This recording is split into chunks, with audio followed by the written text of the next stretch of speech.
파운드리도 사업이 기본적으로 기술력만 있다고 꼭 되는 건 아니에요. 그러니까 여러 가지 이제 신뢰 이런 것도 중요하거든요. 근데 이제 그런 게 많이 부족하다는 거죠. 그 다음에 또 어떤 그 한국의 어떤 파운드리 생태계도 많이 부족하고요. 주가는 진짜 완전 폭망이더라고요.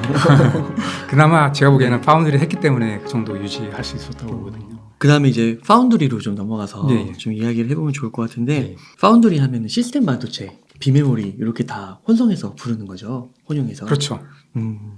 그래서 삼성전자가 올해 이제 6월 말쯤에 3나노 공정으로 양산을 진행하고, 예. 또 바로 얼마 전에 TSMC도 이 3나노 공정의 양산을 시작했다. 예. 이제 경쟁이 시작됐는데, 예. 현재 시점에서의 예. 상황과 좀 앞으로 어떻게 보세요? 일단은 지금은 검증 기간이라고 봐요, 저는. 뭐냐면 지금 이제 보시면 알겠지만 이제 수율은 상당히 좋아지고 있어요. 근데 앞으로도 아마 계속 좋아질 겁니다. 계속 좋아질 거고, 그 다음에 아마 삼성 파운드리를 쓸 수 있는 기업이 아마 제가 보기에는 구글이나 아마 퀄컴 정도가 될 것 같아요. 그 다음에 또 조그마한 기업들도 물론 있을 수 있지만, 기본적으로 근데 이제 나중에 이제 그 반도체가 나온 다음에 진짜 엔드 유저, 세트 업체 있잖아요. 이런 업체들한테 이제 납품을 한 다음에 실제로 이제 필드에 이제 나간 다음에 성능이 어느 정도 나오느냐. 이게 중요한 거거든요. 근데 그 기간까지는 아직 안 갔어요. 최소한 1, 2년 지나야지 그런 어떤 피드백이 나오거든요. 아, 진짜 써보니까 너무 좋다. 이런 얘기가 나온다 그러면 검증이 되는 거죠. 그럼 그게 1년이나 2년 정도가 걸려요? 예. 그래서 지금은 검증 기간이에요. 제가 보기에는. 근데 TSMC는 지금 이제 방식이 다르잖아요. 핀팻 방식이라고요. 네. 그 다음에 삼성은 이제 GA 방식이니까 어떤 새로운 시도잖아요. 네. 그러니까 약간 불안한 면이 분명히 있어요. 검증이 안 됐다는 거죠. 근데 이제 TSMC는 검증이 됐잖아요. 핀팻은. 하다 보니까 상당히 안정적이라는 거죠. 그래서 그런 어떤 검증 기간이 필요하다는 거죠. 이게 똑같은 3나노인데요. 예. 그 3나노를 만드는 방식이 다른 거예요. 다르죠, 약간. 예. 그러면은 예. 왜 이거를 삼성이 GA 방식을 택한 이유가 있는 거예요? 있죠. 기본적으로 이제 보시면 삼성이 이제 후발주자잖아요. 하다 보니까 TSMC를 쫓아가야 되는데 쫓아가려면 이제 일단 어떤 새로운 어떤 혁신적인 어떤 기술을 할 수밖에 없어요. 그게 가장 크다고 보고 있어요. 예. 그러면은 그 GA 방식이 아직 검증이 막 됐다고는 볼 수가 없겠네요. 그렇죠. 그게 이제 검증 기간이 어느 정도 끝난 다음에 나중에 이제 나오겠죠. 예.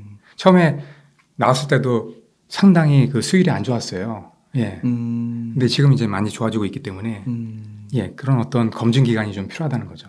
예. 좀 냉정하게 봤을 때 예. 그 진짜 뭐 국민으로서 자국민으로서 예. 그 자국민의 삼성전자가 잘 되는 걸 응원하고 싶긴 한데 냉정하게 봤을 때 TSMC를 따라잡을 수 있을까요? 쉽지는 않을 것 같아요. 예, 기본적으로. 예. 파운드리 근데 쪽에서. 그때도 말씀드린 것 같은데 그래도 지금 이제 경쟁자가 보시면 두 개밖에 없잖아요. 인텔이 들어온다고 하지만 그건 이제 나중 얘기고 그다음에 이제 TSMC밖에 없는데 시장은 엄청나게 커져요. 왜냐하면 아까 말씀드린 대로 빅테크 기업들이 다 반도체를 개발하고 있어요. 그런 기업들이 다 첨단 공정, TSMC 아니면 삼성 파운드리를 쓸 수밖에 없다는 거죠. 그다음에 또 마찬가지로 모빌리티 기업들, 자동차 기업들뿐만 아니고 모빌리티 기업들이 반도체를 개발하기 때문에 그런 기업들도 반드시 이제 첨단 공정에 파운드리를 쓸 수밖에 없다는 거죠. 그러니까 시장이 엄청나게 커지는 거예요. 그 시장을 당분간은 삼성과 TSMC가 양분을 한다는 거죠. 예. 그러니까 그 양분을 한다는 것도 예. 시장이 커지면 유리할 것 같긴 한데 어쩔 수 없이 뭐 그걸 다 TSMC가 감당할 수는 없는 없죠. 거니까 물량을. 근데 삼성의 기술력이 좋지 않다고 하면 또 굳이 막 물량이 이렇게 한다고 해서 기다렸다가 그냥 TSMC에서 하지 삼성한테 안 줄 수도 있는 거 아니에요? 그러니까 기술력은 괜찮은 건가요? 기술력은 제가 보기에는 나쁘진 않은 것 같아요. 예, 상당히 앞으로도 뭐 TSMC 못지않게 갈 것 같아요. 기술력은. 근데 이제 파운드리도 사업이 기본적으로 기술력만 있다고 꼭 되는 건 아니에요. 그러니까 여러 가지 이제 신뢰 이런 것도 중요하거든요. 근데 TSMC는 보시면 엄청난 역사가 있어요. 그다음에 원조고요. 하다 보니까 엄청난 신뢰가 많이 있어요. 근데 이제 삼성은 그런 게 많이 부족하다는 거죠. 그다음에 또 어떤 그 한국의 어떤 그 파운드리 생태계도 많이 부족하고요. TSMC는 그런 생태계도 잘 돼 있고요. 그런 다양한 어떤 조건이 삼성보다는 TSMC가 좋다는 거죠. 예. 그렇구나. 냉정하게 봤을 때는 참 그게 어려운 또 근데 이제 삼성이 또 불가능을 가능하게 하는 기업 중에 하나니까. 네, 맞습니다. 그리고 또 그 GA 방식이 만약에 성공적으로 나오고 그다음에 또 기본적으로 보시면 이제 파운드리 가격도 TSMC보다 삼성이 더 쌉니다. 싸니까. 예, 메리트가 분명히 있어요. 예. 그래서 그렇게 하면은 또 뭐 예를 들면 중저가 모델이나 이런 쪽으로 또 접근을 할 수도 있는 거고 전략을. 그다음에 말씀드린 대로 그 TSMC 혼자서 다 감당을 못해요. 분명히 넘치는 분량은 삼성에 갈 수밖에 없다는 거죠. 그 다음에 또 그 고객 입장에서도 중요한 게 뭐냐면 양사를 가져가야만 어떤 그 반도체 리스크를 해칭할 수 있는 문제도 있고, 그 다음에 또 가격적인 어떤 이점도 가져갈 수가 있어요. 네. 왜냐하면 이제 같이 경쟁을 시켜야지만 그 훨씬 더 이제 가격적인 어떤 메리트를 가져갈 수 있거든요. 마찬가지로 TSMC도 어떤 가격의 어떤 이점을 가져갈 수 있는 거예요. 왜냐하면 또 자꾸 그러면 이제 삼성 거 쓴다 이렇게 나오면 또 내려갈 수가 있거든요. 가격이.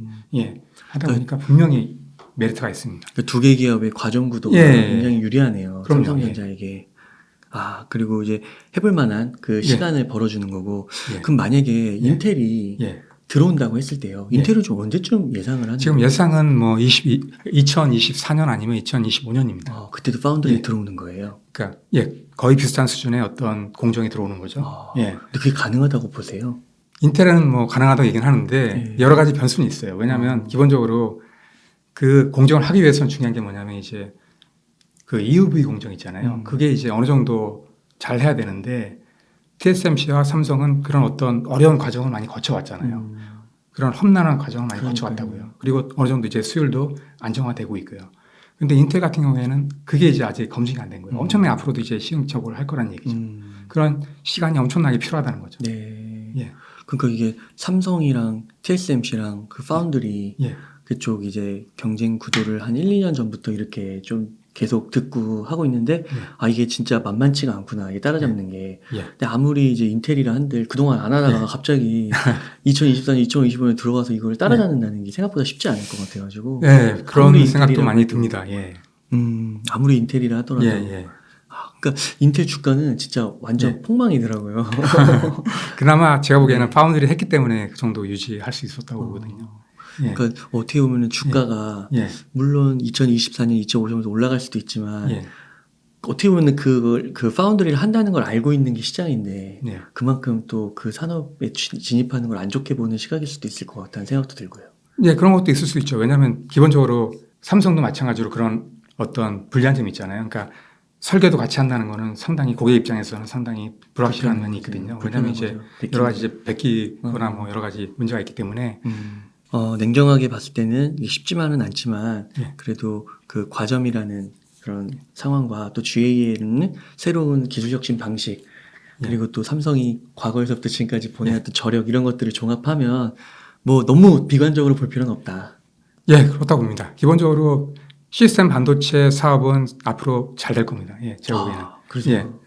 그 파운드리도 기대가 되지만 그다음에 시스템 LSI 사업 있잖아요. 아까 말씀드린 그런 팹리스 사업도 잘 될 수밖에 없어요. 제가 보기에는. 왜냐하면 기본적으로 지금 삼성전자가 시장 마켓시어가 지금 불과 3%가 채 되지 않을 정도예요. 근데 앞으로 뭐 제가 보기에는 계속 올라갈 겁니다. 뭐 4%, 5%, 10%까지도 갈 수 있거든요. 아까 갑자기 ARM 인수할 때 TSMC 같은 기업들은 예. 들어올 수가 없는 건가요? 들어올 수가 없죠. 왜냐하면 기본적으로 파운드리만 하잖아요. 그러니까 그게 오히려 또 그 신뢰적인 면에서 그렇죠. 또 그게 네. 야 이게 진짜 되게 그 인생을 살아봐야 된다는 게 그게 또 오히려 신뢰를 강화하는 측면도 그렇죠. 있는데 그것 때문에 또 이렇게 못하는 것도 있는 거예요. 못하죠. 아마 절대 안 할 겁니다. 예. 야 그렇구나. 네. 재밌네요. 네. 그러면은 네. 예, 그렇게 해서 우선 일단락을 한번 해보고 예. 그 다음에 그 차량용 반도체 예. 이게 또 이슈가 예. 부족한 거 쇼티지. 예. 근데 이거 되게 오래 가네요. 올해 가죠. 예. 오. 벌써 몇 년 됐네요. 이게 해결되는 거예요? 해결될 거로 봅니다. 왜냐하면 기본적으로 지금 TSMC의 역할이 중요합니다. 왜냐하면 기본적으로 그 차량용 반도체를 만드는 회사가 70% 정도가 이제 TSMC에서 만들고 있거든요. 그러니까 주로 이제 차량용 전문 반도체 기업이 어떤 기업이 있냐면 뭐 르네사스라든지 일본에 그다음에 뭐 ST 마이크로 그다음에 뭐 NXP라든지 인피니언 이런 기업들이 있어요. 그런 기업들이 물론 이제 자체적으로 만들고 있지만 또 외주도 많이 줍니다. 그게 다 이제 거의 다 TSMC에서 만들고 있거든요. 네. 그러니까 TSMC 어떤 물량이 캐파가 안 되기 때문에 만들어줄 수 없었던 거거든요. 지금도 마찬가지로 그런 게 있지만. 그래서 지금 TSMC가 파운드리 팹을 지금 만들고 있어요. 건설하고 있는데 지금 난징에 지금 하고 있어요. 지금 거의 다 완공이 가까워지고 있거든요. 난징이요? 예. 그래서 거기가 지금 이제 집중적으로 그 차량용 반도체 그쪽을 많이 생산합니다. 미국 제재도 당할 수 있는 거 아니에요? 근데 그럴 것 같지는 않아요. 아직까지는. 왜냐하면 이제 그 첨단 어떤 공정이 아니기 때문에 차량용 반도체는 예. 그다음에 또 하고 있는 게 2024년 말 정도 되면 일본에도 구마모토 공장에도 지금 건설을 하고 있거든요. 그게 그때 되면 이제 완공이 됩니다. 예, 그때가 되면 반도체난이 어느 정도 해소가 될 수 있다고 봅니다. 그럼 차량용 반도체는 예. 주로 TSMC랑 연결되어 있는 건가요? 주로 연결이 돼 있습니다. 예, 70% 정도가 이제 TSMC에서 하고 있고요. 그 외에도 뭐 UMC라든지 뭐 타워 반도체라든지 이런 기업들도 다 하고 있습니다. 그다음에 삼성전자나 SK하이닉스는 안 해요. 지금 삼성전자 파운드리 쪽은 거의 하고 있진 않는데, 그러니까 하고는 있는데, 그러니까 뭐 MCU라든지 이런 건 하고 있진 않아요. 그러니까 주로 이제 첨단 그쪽을 많이 하고 있어요. 근데 아직까지는 이제 구공정, 성숙공정 이쪽이 대부분이거든요. 하다 보니까 그쪽은 삼성에서 하고 있지는 않습니다. 대신 이제 SK 하이닉스 이쪽에서 많이 하고 있습니다. SK 하이닉스 시스템 IC라든지 최근에 또 인수한 키 파운드리 여기서는 이제 차량용 반도체를 전문적으로 많이 하고 있고요. 그다음에 DB 하이텍 이런 데도 차량용 반도체를 앞으로 많이 합니다. 예. 교수님 그 아까 모빌리티 언급해 주실 때요. 예. 그 모빌리티의 자율주행차 제외하고 예. 어떤 것들이 좀 이렇게 포함되는 거예요? 되게 많습니다. 그러니까 모빌리티라는 개념이 그러니까 움직이는 모든 탈 것이나 뭐 물건을 실을 수 있는 것 이런 것들이 다 포함이 되거든요. 근데 이제 여기서 키가 뭐냐면 IT 기술이 접목이 돼야 돼요. 그래서 그런 게 상당히 많습니다. 최근에 보시면 뭐가 있냐면 뭐 UAM 아까 말씀하신 UAM 이런 것도 있어요. 뭐냐면 이제 도심 항공교통입니다. 네. 그런 것들도 있고요. 그다음에 또 어떤 게 있냐면 PBV 그래가지고 목적 기반 차량입니다. 이런 것도 있습니다. 그다음에 또 어떤 게 있냐면 마이크로 모빌리티 그래가지고 뭐 전동 스쿠터라든지 이런 것도 있고요. 그다음에 또 아까 드론 같은 것도 모빌리티고요. 그다음에 또 최근에 주목받고 있는 게 어떤 거냐면 로봇 있잖아요. 이런 것도 다 모빌리티 쪽에 포함이 될 수 있거든요. 아, 배송 운송. 예. 그렇구나. 그러면 이런 부분에는 예. 아까 그 삼성전자와 TSMC 3나노 공정으로 만들어지는 것도 많이 들어가는 거예요. 많이 들어가죠. 예, 아, 앞으로. 예. 그렇구나. 와, 진짜 이게 산업적으로는 엄청 좋네요. 예, 그렇죠. 그리고 아까 말씀하신 대로 그 자율주행차보다는 아마 UAM, 예, 도심 항공교통, 예, 그게 이제 날아다니는 택시 뭐 이런 얘기도 많이 하는데, 예, 그게 더 먼저 이제 상용화 된다는 얘기도 많습니다. 2025년 정도 된다는 얘기가 나오고 있거든요. 예. 그런데 진짜 첨단 반도체가 들어가야겠네요. 예, 그렇습니다. 예. 기본적으로 다 모빌리티는 이제 자율주행이 기본입니다. 예. 그러니까 이게 삼성전자가 확실히 예. 왜 그 시스템 반도체 파운드리에 예. 사활을 건다고 미래 산업으로 찍었는지 예. 알 것 같네요. 진짜 삼성전자 잘해주기만 하면은 예. 지금 진짜 어떻게 보면 지금 주가 수준이 예. 진짜 기회일 수도 있겠네요. 희망을 돌리는 게 아니라 장기적으로 보면 그럴 수 있습니다. 산업적으로 봤을 때는 한 단계 삼성전자가 점프할 수 있는 예, 그렇죠. 램은 이미 잡았잖아요. 세계 1위니까. 예. 와, 거기다 ARM 이런 것까지 진짜 이렇게 낙관적인 시나리오대로 이렇게 퍼즐이 예. 다 맞춰지면은 예. 주가 되게 좋아질 것 같은데요. 장기적으로 보면 그럴 가능성이 큽니다. 예. 그 자율주행 쪽 하면은 이제 UAM 이러면 또 현대자동차가 많이 언급되잖아요. 맞습니다. 예. 그리고 그 정부에서 우리나라 정부에서 현대자동차랑 삼성전자랑 이런 대기업들 간의 협력도 좀 하라고 하는데 이런 협력 상황은 좀 어떻게 보고 계세요? 본격적인 어떤 협력은 아직까지는 아닙니다. 근데 이제 앞으로 협력을 할 수밖에 없다고 저는 보거든요. 주로 협력하는 게 이제 반도체 쪽이 될 것 같습니다. 말씀하신 대로 이제 첨단 공정 있잖아요. EUV 공정을 쓰는 그러한 공정이 될 것 같습니다. 제가 생각하기에는. 왜냐하면 지금도 이제 삼성 같은 경우도 그렇고 이제 현대 같은 경우도 그렇고 계속 이제 어떤 새로운 먹거리를 찾아야 되잖아요. 특히나 이제 현대 자동차 같은 경우도 새로운 것들 많이 하고 있습니다. 하다 보니까 그런 쪽에는 반드시 이제 첨단의 어떤 반도체가 들어갈 수밖에 없다는 거죠. 기본적으로. 그리고 또 현대 같은 경우도 기본적으로 반도체를 내재화한다는 계획을 세우고 있어요. 그게 이제 작년부터 그런 결단을 내렸거든요. 그래서 모든 반도체를 개발하겠다. 이런 선언을 했습니다. 그래서 주로 이제 현대 모비스 이쪽에서 많이 개발을 할 겁니다. 예. 근데 이제 보시면 알겠지만은 기본적으로 차량용 반도체는 많이 개발을 할 수 있어요. 왜냐하면 이제 뭐 여러 가지 이제 업체들이랑 협력하면서 하면 할 수 있는데 기본적으로 첨단 공정의 EUV 공정의 반도체는 같이 개발은 할 수 있지만 자기들이 생산할 수 없거든요. 기본적으로 뭐 삼성이라든지 TSMC에 맡겨야 돼요. 그러면은 제가 보기에는 TSMC보다는 삼성 쪽에 맡길 가능성이 크다는 거죠. 기본적으로 같은 국가 내에 있는 그러한 업체를 쓰게 되면 상당히 메리트가 있거든요. 예. 그래서 그쪽에서 아마 협력이 이루어지지 않을까라고 생각을 합니다. 예. 그러니까 차량용 반도체는 상대적으로 첨단 기술이 아니고 아직까지는 아닙니다. 근데 이제 지금 8인치에서 많이 하고 있는데요. 그것도 아마 앞으로는 10인치로 갈 겁니다. 그러니까 10인치 더 커지는 거예요? 네, 더 커집니다. 지금은 이제 8인치에서 많이 하고 있는데 왜냐하면 이제 차량이 자율주행으로 가고 있기 때문에 그다음에 계속 이제 고도화되고 첨단화되고 있잖아요. 그러다 보니까 작아져야 되는 거 아니에요? 뭐 그렇죠. 그런 것도 있고. 그래서 이제 그 반도체 기능도 상당히 좋아져야 됩니다. 하다 보니까 반도체도 상당히 성능이 올라가다 보니까 더 좋은 어떤 첨단 반도체들이 많이 쓰일 수밖에 없다는 거죠. 예. 그러면은 이 차량용 반도체를 하는 기업들은 첨단 공정 3나노 같은 그거는 이제 TSMC랑 삼성전자가 양분하고 있는 거고 여기는 업체들이 많은 거죠. 지금 많이 있죠. 아까 말씀드린 대로 주로 하고 있는 기업들이 주로 이제 구공정이라고 말을 많이 하는데 주로 28나노 이상입니다. 그런 게 이제 ST 마이크로라든지 ST 마이크로, 그다음에 뭐 르네사스라든지 인피니언, 그다음에 NXP 이런 것들입니다. 그래서 현대기아차가 이런 차량용 반도체는 그런 기업들하고 하면 업체도 많으니까 상대적으로 기술 그런 기업들 뭐 처음에는 할 수 있지만 기본적으로 아마 자기들이 나중에는 또 개발할 겁니다. 그러면은 그거에 들어가는 뭐 시설 투자비 이런 거는 적게 되는 거예요, 상대적으로? 지금 이제 현대 같은 경우도 지금 내부적으로 반도체 사업부를 따로 만들었어요. 본격적으로 팀을 만들었거든요. 그래서 거기서 많이 할 겁니다. 그다음에 모이스랑도 같이 할 거고요.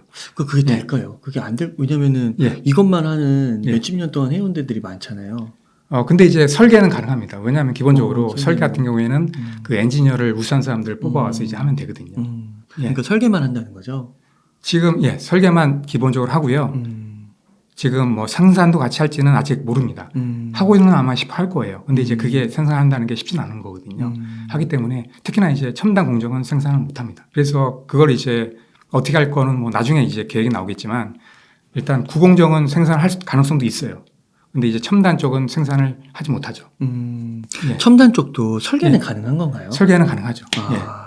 근데 이제 그거를 이제 그 생산하는 업체가 이제 첨단 쪽은 2개로 돼 있는 거고 삼성전자, TSMC 그리고 이제 그 첨단 쪽이 아닌 곳들은 많은 거고. 그렇죠. 그런 쪽은 많죠. 뭐 아까 말씀드린 뭐 동부 DB 하이텍이라든지 뭐 타워 세미컨덕터 이건 이제 인텔에서 인수했습니다.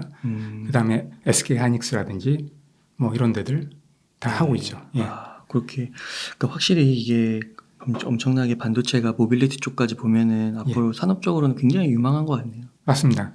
기본적으로 한 3배 이상 커질 것 같아요. 지금 뭐 아시다시피 특히나 보시면 뭐 로봇 쪽도 상당히 커지잖아요. 로봇만 보더라도 기본적으로 뭐 산업용 로봇과 그다음에 서비스 로봇이 있어요. 근데 최근에 이제 삼성 같은 경우나 뭐 대기업들도 이 서비스 로봇 시장에 뛰어들었잖아요. 본격적으로 팀도 만들었습니다. 그래서 뛰어들었다고요. 그만큼 이제 시장이 커지고 있는 거거든요. 여기에도 보면 서비스는 기본적으로 다 자율주행 기본이거든요. 그렇기 때문에 이쪽에 다 반도체가 또 많이 들어간다는 거죠.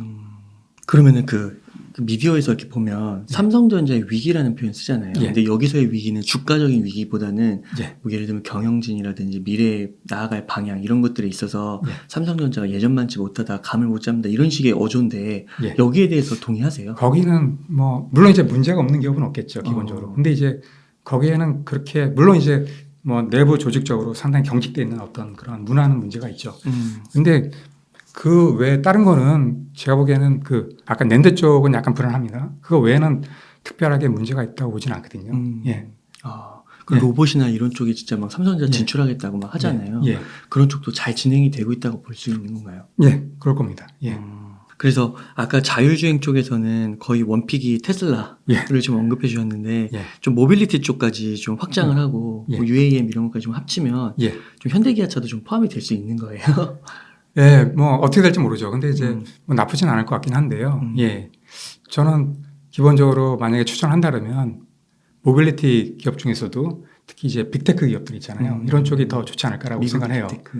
미국뿐만 아니고 아까 말씀드린 뭐 알리바바라든지 바이두 이런 기업들 괜찮을 것 같아요. 왜냐하면 아까 말씀드린 대로 기본적으로 빅테크 기업들은 그 소프트웨어 능력이 상당히 강합니다. 그러니까 전 세계적으로 따라올 기업들이 없어요. 그 다음에 또 반도체 능력이 또 뛰어납니다. 그래서 특히나 이제 모빌리티 기업 중에서도 반도체를 직접 개발하고 있는 기업들이 5개 대략 있어요. 그런 기업들이 뭐냐면 애플이라든지 구글이라든지 그 다음에 테슬라라든지 그 다음에 또 바이투라든지 알리바바 이런 기업들이거든요. 그러니까 이런 기업들은 그 소프트웨어 능력과 그다음에 반도체 능력 이게 시너지가 발생이 된다는 거죠. 그러니까 최적화된 어떤 반도체를 개발할 수 있는 거예요. 그러니까 차량도 최적의 어떤 제품이 나올 수 있는 거거든요. 하다 보니까 엄청나게 좋을 수밖에 없다는 거죠. 차량이. 그럼 이거를 좀 이렇게 이야기할 수 있을까요? 이게 모빌리티 주까지 확장을 했을 때 이게 소프트웨어와 반도체 설계 능력 이런 게 굉장히 중요하니까 근데 반도체를 설계를 해도 만들어야 되잖아요. 결국은 제품을 그렇죠. 넣으려면. 근데 그걸 할 수 있는 데가 TSMC랑 삼성전자밖에 없으니까. 맞습니다. 그 삼성전자는 좀 주목할 수 있는데 현대 기아차는 좀 애매하네요. 이게 사실 보면 왜냐하면 반도체를 그렇죠. 생산하는 것도 아니고 그렇죠. 그렇다고 소프트웨어가 강한 것도 아니고 맞습니다. 이 두 가지 측면을 볼 때는 맞습니다. 100% 맞고요. 근데 이제 그나마 다행인 건 어떤 거냐면 또 말씀드릴 수 있는 게 최근에 이제 보시면 그 현대가 보스턴 다이내믹스라고 하는 이제 맞아요. 로봇 기업을 인수했어요. 이게 상당히 맞아요. 경쟁력이 있습니다, 기업이. 그러니까 하드웨어적으로 좀 그래서 이게 상당히 모빌리티 쪽하고도 이제 상당히 많이 연관이 되거든요. 그러니까 상당히 경쟁력을 가져갈 수 있거든요. 그렇구나. 또 하나 말씀드릴 수 있는 게 뭐냐면 현대가 강한 게 어떤 거냐면 기본적으로 그 수소 전기차 있잖아요. 이쪽이 상당히 강합니다. 그러니까 넘버원입니다, 세계적으로. 수소. 하다 보니까 이쪽은 상당히 강하기 때문에 이게 또 만약에 나중에 터진다 그러면 또 잘 될 수 있는 거죠. 근데 아까 말씀하신 대로 빅테크 기업하고 비교하면 상당히 불리한 입장이죠. 야, 이게 제 소프트웨어 이게 정말 앞으로 그 몇 년 전도 소프트웨어가 모든 걸 잡아먹는다 했는데 진짜 이건 다 먹네요, 다. 그렇죠. 정말 중요해지네요. 네. 아유, 교수님 감사합니다. 그러면은 교수님 끝으로 좀 시청자분들께 하고 싶으신 말씀 있다면 좀 부탁드리겠습니다. 특별한 건 없고요. 마지막으로 말씀드리면 일단 기본적으로 반도체 산업은 앞으로도 좋아질 겁니다. 그래서 투자한다 그러면은 그 장기적인 관점에서 분명히 하시라 이렇게 말씀을 드리고요. 단기적으로 한다 그러면 뭐 하지 말라 이렇게 말씀을 드립니다. 그 교수님 오늘 말씀을 들으면서 그 서두에 말씀해 주셨던 그 세종대학교 경영전문대학원 반도체 비즈니스 MBA 그 과정이 정말 중요하겠다. 정말 이게 미래를 어떻게 보면은 진짜 큰 축의 하나를 배우는 게 아닐까 이런 생각이 듭니다. 맞습니다. 많이들 지원해 주시면 너무 좋을 것 같아요. 고맙습니다. 네.